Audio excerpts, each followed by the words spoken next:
This is tape 2 with Arno Motulsky. We were talking a little bit before about your grandparents that lived in Gutstadt, and let's go back to that, back during the pre-war experience. What were you going to tell me about that? Well, I mentioned that we went there every summer, so we were very close to my grandparents, and I mentioned about some of my other relatives, and you had asked me about what was going on with the Nazis and Jewish persecutions and so on, and I said since we are a close family, we often all these people got together for various events. That they told us what went on in their town, and everywhere, we got the same story, so that this added up in learning, that it wasn't so great to be a Jew there. What other kinds of restrictions happened? At that time, to myself, I don't recall anything very much, and we are talking now about the mid-30s or things of that sort, or that particular time. I think we've discussed much of that in terms of what restrictions were imposed upon the Jews at that time, getting away from the personal experience? Well, there were all the stories about that you couldn't practice in certain professions, you couldn't be an official of various sorts. Business, I think, came later. The restrictions on business came somewhat later. That you couldn't have non-Jewish women to be helpers in your house. They had to be above 45 if they were if they worked in the house. That came a little later too. I think that came in 37 or 38. But I think I've seen very nice historical accounts of how things escalated relatively little, 34, 35, 36, and 37, 38, 39, then things really got bad. How did these restrictions affect the way you observed Judaism? It sort of made you be closer to Judaism because, you were a Jew and you identified with the synagogue and you had religion in school, so there was no question you couldn't run away from it. And it was difficult for people, I think, who didn't have any Jewish education or background and suddenly were declared Jewish. Particularly, they're half Jews. Of course, they were in a particularly interesting and difficult situation, didn't know quite where they were, like this boy I mentioned earlier who was a pal of mine. How did these edicts affect your relationships with non-Jewish friends in Fischhausen?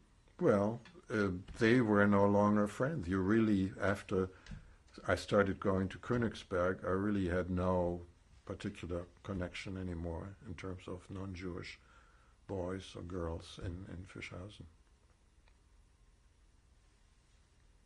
And also because of what went on, as I said, in Königsberg in the school, you stayed with your Jewish classmates. Tell me what happened in the late 30s, the course of events for your family. Well, as things got worse, it became almost intolerable to stay in a small town where there are so few Jews, and anti-Semitism got worse, and strong indirect pressure was therefore put on my parents to leave. Or pressure was put on to get rid of the Jews and leave, but there was no easy way of leaving the country, so the idea was to leave the small town, go to a larger town where there are more Jews, and it was a little easier to escape the general anti-Semitic climate. So they sold the store in Fischhausen in 1937, and we moved to Hamburg. So the stores were sold usually for much less from what they were worth because they called it Arisierung, Aryanization, that Jewish businesses had to be taken over, had to be sold, had to be bought by non-Jews, Aryans, and so the Aryanization of Jewish stores went on all over Germany. So they sold the store, And Hamburg was a place that was where there were shipping lines and consulates and things like that. So that was in a big town. So that was thought to be a good place to arrange one's leaving Germany. Berlin was another place. There are many, many Jews in Berlin. But they picked Hamburg. So we moved in 1937 to Hamburg. And at that point, you could really no longer go to a non-Jewish school. So when I came to Hamburg, I went to a Jewish school. They had a very good Jewish school, which was under Orthodox Jewish auspices, called Talmud Torah school, and that's where I went. What did your parents do for work after your father sold the Well, store? my mother, had no particular job anymore. My father also didn't do very much. He had a little money and lived on that, but had no real full-time job. How did he cope with that pressure? Well, I think he got along with looking around how to leave in terms of getting visas and things like that, and okay, I guess. But, he wasn't happy being, without a job, just waiting to leave the country and not being able to leave it as soon as you'd like to. So that was difficult. Something actually had happened earlier. He, in 1936 or 35, he got so upset in Fischhausen still about the Stürmer propaganda. The Stürmer was the worst anti-Semitic paper that existed in Germany, and there were big placards where they put the Stürmer on the wall in the town, and they had all this horrible anti-Semitic propaganda, and he got very upset about it, and he did something rather stupid. He wrote a letter under the name of some official and sent it to some office in Fischhausen, saying that's not appropriate to have the Stürmer on the wall, they should take it off. So these people gave it to the police, and they checked, they said, who might write such a letter? So they went and checked the typewriters, and they found it was his typewriter, and he was the one who did it. So they threw him into prison. And he was lucky that, in a sense, that instead of sending him into a bad concentration camp, they just sent him to regular prison for 6 months and then let him go. And he came back to Fischhausen. Can you tell me more details about that? Details about what? How that happened, how they found his typewriter, and then his experience. Well, apparently the letter had been written to the Landesamt or some office, and so the police, they went to the police and they checked around a little bit and said, well, this really isn't genuine. So they said, who would have written such a letter? They figured a Jew would be the most likely one. So there weren't many Jews to check. So they went and checked the exact type of the typewriter among the Jews who were there, the 8-9 families. And, you can, by appropriate magnification, you can tell whether a given letter has been written by typewriter A, B, or C. So they found it had been written on his typewriter. So, they got him on that. So based on that, he had a prior kind of something in his papers that, that he'd been in prison. Where was he imprisoned? In a regular prison in somewhere in the middle of East Prussia, Allenstein, I think. Not far from Guttstadt, where my maternal grandparents lived. Did you have contact with him? He could write letters, but of course you couldn't. My mother, I guess, could go and see him, but we didn't see him. And well, how did that whole thing affect you? Well, we felt not very happy about it and felt a little ashamed. Your father in prison, that you didn't like to tell people about that, strangers. Well, what did you anticipate would happen to him? Well, we knew that he had a 6 month, that he had to be there for 6 months, and so that was lucky that they only gave him 6 months, and not did horrible things to him like the Nazis did.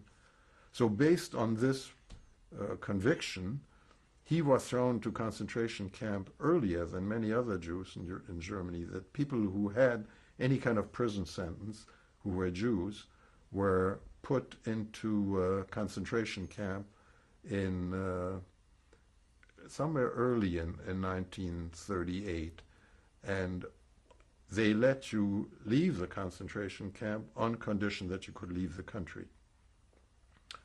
And he was able to get a permit to go to Cuba, and so after, I don't know, 3-4 months, we could show that we got him, or my mother got him this permit to go to Cuba, and he was able to leave Germany. They let him out of the concentration camp, and then he was able to leave Germany, and he went to Cuba. What year was this? And this was in early 1938. So he was in Cuba. The idea was all along, as I'd mentioned to you when we moved in 1937 to Hamburg, is to go to America. But as you may know, this wasn't so easy. You had to be on a certain quota, and each country had different quotas. In a sense, we were lucky that we were born and they were born in Germany. The German quota was larger than the Romanian quota or Polish quota or countries of that sort in Eastern Germany. But still, there's so many Jews wanted to leave. It took a long time until your number came up. So with this idea then, since he had to somehow leave the country and was possible to get the permit to Cuba, he was going to go to Cuba and wait to come to America. And we were going to wait in Hamburg till our number came up, and we could then all get together in America.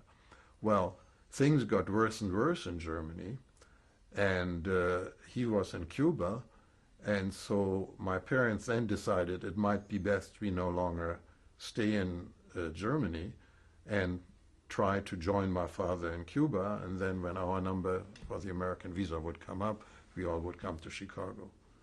So they then arranged to get, well, first he had to arrange some kind of a permit to come to Cuba. In those days, many people liked to leave, wanted to leave. In Cuba, it became possible to get permits to come to Cuba. So many Jewish Germans and others, largely Germans, were able to get these permits, which he had to pay $500. Where did he get each. the money? From the help of the family and from some of the committees and so on. He was able to get the money and got these permits. And so we're now getting to the story of the St. Louis, of how we got to Cuba and so on. Before that, tell me about some of the other events that occurred in 1938 that made things worse for you. Well, I was in Talmud Torah school. My father was gone now. He was in Cuba, and the next big event was the Kristallnacht. Tell me about that. In November 1938. As you remember, what had happened is early the Germans kicked out Polish Jews out of Germany and just sent them to Poland. These were Jews who lived in Germany but had a Polish passport. The son of such people in Paris got very upset about it. He went to the German consulate and killed. Tell me about your experience at Kristallnacht. Okay, so that led to the burning of the synagogues and the smashing of the Jewish stores' windows. So I was in Hamburg at the time. I went to the Talmud Torah school, which was next to two synagogues, actually. So those synagogues were burned down, and I wasn't there when it actually burned down, but I thought a day or two later, the Gestapo, the German Geheime Staatspolizei, the police, Nazi police, they came to the school, they lined up all the teachers and all of us, and the school was closed. The teachers and as many other Jewish men were sent to concentration camp at that time, and the school didn't go for was closed for a while. How old were you? So I was, that was in 38, I was 15. Where were you during Kristallnacht? At home. I lived about 15, 20 minutes by bicycle ride from the school. So we know things were going on. So we knew what was happening, but we stayed at home. What did you know was happening specifically? That the Jewish stores windows were smashed, synagogues were burned, and I guess the next day that many Jewish men were rounded up and sent to concentration camp. What did you anticipate was going to happen from that event? Well, we didn't really know what to expect. Since things got worse from month to month, one was worried. But clearly, certainly I, at age 15 or 16, wasn't aware that we might be killed. That still, didn't come into our mind. What kind of impact did that experience have on you, or that event have on you at the time? What, the Kristallnacht? Well, you got very depressed and upset and, not really understanding how this thing can happen, but seeing it happened, not feeling very good as a Jew, that what they did to you, but that's, you after a while you get used to a lot of things. That was one thing, that horrible thing happened, and after a while, well, that's how it is, and you get used to very bad things, which is a resilience of the human mind, I think, in a sense, that if it completely knocks you out and you don't do anything anymore and you're completely depressed and so on, I think it'd be bad. So one tried to do something about it in terms of leaving, and that later on became very important, really trying to do anything to get out, and using one's own energy and whatever connections to prevent what worst thing that happened. But it was sort of in Kuwait that you didn't quite know what these worst things might be. I mean, later on you knew it was going a little later. You knew that there was people were sent to Poland, that we knew already, but we thought they were put into ghettos. Again, the idea of wholesale killing of people, was so foreign, and as civilized Germans, even if they're Nazis, might not do something like that.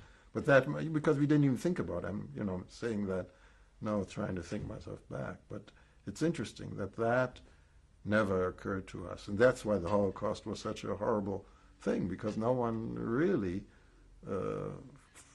foresaw it. How did things change after Kristallnacht? Well, more and more people left in the school. The classes were put together, and instruction really didn't work very well anymore, and everyone just tried to get out, and many people didn't get out. Now, we were able to get, to arrange them to go to Cuba, so we were very lucky in that sense, but many people didn't get out and had horrible experiences and never made it. How were you able to get tickets onto the St. Louis? How did that all come about? Well, since many visas were given now and people tried to leave, it wasn't that easy to get shipping space. Now, the German shipping lines knew what was going on, and they started putting extra boats onto the traffic to Cuba, and that's how the St. Louis actually was put in, because that ship was not on the regular service to Cuba, so they decided to put in an extra voyage. In fact, we had been booked on a ship known as the Orinoco, that was called the Orinoco, O-R-I-N-O-C-O, some 2-3 weeks later. But then when the St. Louis was put in, we were very eager to get out. In fact, my mother, I reread some letters I wrote at that time, or afterwards, back to my father, pointing on my mother, said, well, if we can't finish everything, we can leave. Why don't we not leave 2 weeks later? And I pushed and I said, we can't stay here. Things are so bad. If we can get out, let's get out. And I pushed her as a 15-year-old boy very strongly to try to go, because it became extremely difficult to do there all kinds of red tape, and I described this red tape in great detail. It's ridiculous what one had to go through from this office to that office and this stamp to that stamp, and rereading that, and I'd forgotten that. I reread that very recently, that all this red tape really got resolved only the day before we left on the St. Louis, that if somehow we wouldn't have gotten those stamps or this or that, we wouldn't have made it on the St. Louis. And what I wrote in my letters, and I didn't have a chance to check that the Orinoco did leave some weeks after, but only got to Antwerp, and all these problems with the St. Louis happened. Apparently, they went back. At least so my letter of 1939, some months later, said that. And I tried to check, but that's something worthwhile checking. I'm not sure exactly what happened there. Can you recall some of the experiences of going back and forth with all the red tape? Oh, well, there was one experience which was very interesting, that we had to go to a certain office, and my mother had to get 1,000 marks from a certain from a bank to pay for this or that, and she was very nervous and upset, and she left her bag with 1,000 marks and her papers on the elevated train that took us from an office downtown to our house. And she got home and said, "Oh my God, I forgot the bag." And so she phoned to the elevated, to their terminal, and they said, "Yes, we did find the bag, and we have a certain place, you go there and pick it up." Well, apparently once they saw she had her papers, Rena, Zara, every Jew, a little earlier had to take a Jewish name. So women were Sarah, men were Israel. They thought it was a Jewish woman's bag with 1,000 marks on it. And they thought if a Jew had 1,000 marks, there's something wrong with it. So instead of just having a Shoah documentation and get her bag, apparently they called the Gestapo, the Nazi police, and so they made her wait, and then the Nazi police came and they gave her a big third degree, but everything had been quite okay, and they let her have it. But what I mentioned in my letter, a few months afterward, they said, you are lucky that your bag was found by the elevated people and not by us. If we would have found the bag, we never would have given it to you, because we will do anything bad to the Jews as much as we can. I've heard that with my own ears, because I was there too, as they told her. And things like that. Another way, we had to get stamps for what was to be taken along, because this is rather interesting also. We weren't allowed to take any money out, only 10 marks, but you were allowed to take your household goods and pack them in what's called a lift, a gigantic big crate. And the idea was to ship this lift to wherever you were going. And so there were many difficulties, what you could put in the lift and what you couldn't put in the lift, and we had to write exact details of what was in the lift, and then you had to go to a certain customs, and they said, no, you can't take this or you can't take that, and I described all that. Absolutely ridiculous. And then finally, okay, the lift with some stuff was sent out, and it stayed in Hamburg for a while, and later on, after my mother was in Belgium and couldn't leave and so on, she was able to get the lift to Belgium under Nazi occupation, and was able to survive largely because there were some valuable things in the lift, and she sold it over the years and lived on this. So this was an interesting sideline, sort of getting this lift out of Germany, and all the paperwork and the passports and this and that. So when did you finally receive your visas for Cuba? Well, the visas for Cuba we must have gotten in late April and early May, and we left on the 13th of May. Again, we lived in Hamburg, so it wasn't difficult to go to on the boat. It was on a Saturday. Okay, tell me about the departure. The what? The departure. The departure. Well, so 950 people or so went on the boat, largely Jewish refugees like we, the St. Louis. was a beautiful liner of the Hamburg America line, which was usually used for cruises of various sorts. So, they treated us fairly well. The captain, Schroeder, was a very decent man. Apparently, he had given orders, now I'm quoting what I read afterwards, to the crew, that they should be decent to us and that he didn't want any funny stuff going on, which is interesting and caused them some problems. So they treated us as passengers, and we had wonderful meals, and we had all kinds of things going on. The sun was shining, and we played shuffleboard and went swimming in the pool, and was a very nice voyage. Who did you go with? Who did you go with? I went with my mother, my brother, and my sister. My father being in Cuba. Did you know anybody else upon getting on the ship? I didn't know from earlier acquaintance anyone, but very soon you made friends with people, and so there, particularly one boy I met, we got quite friendly.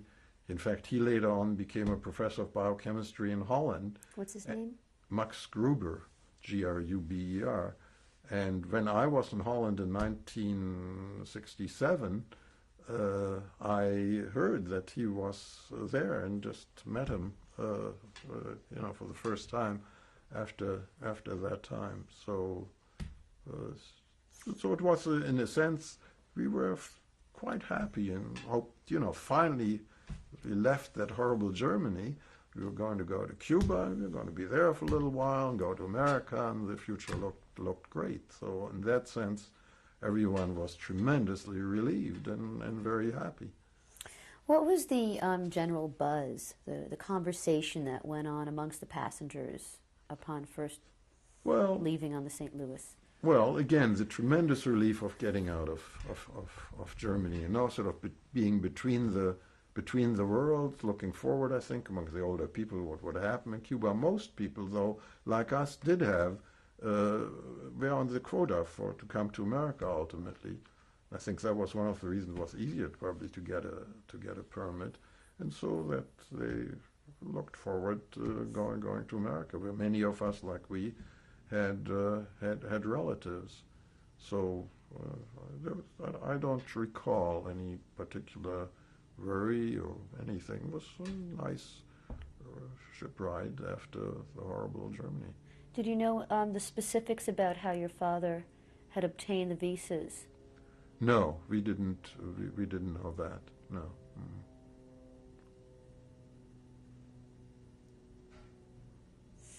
Tell me more about the journey itself.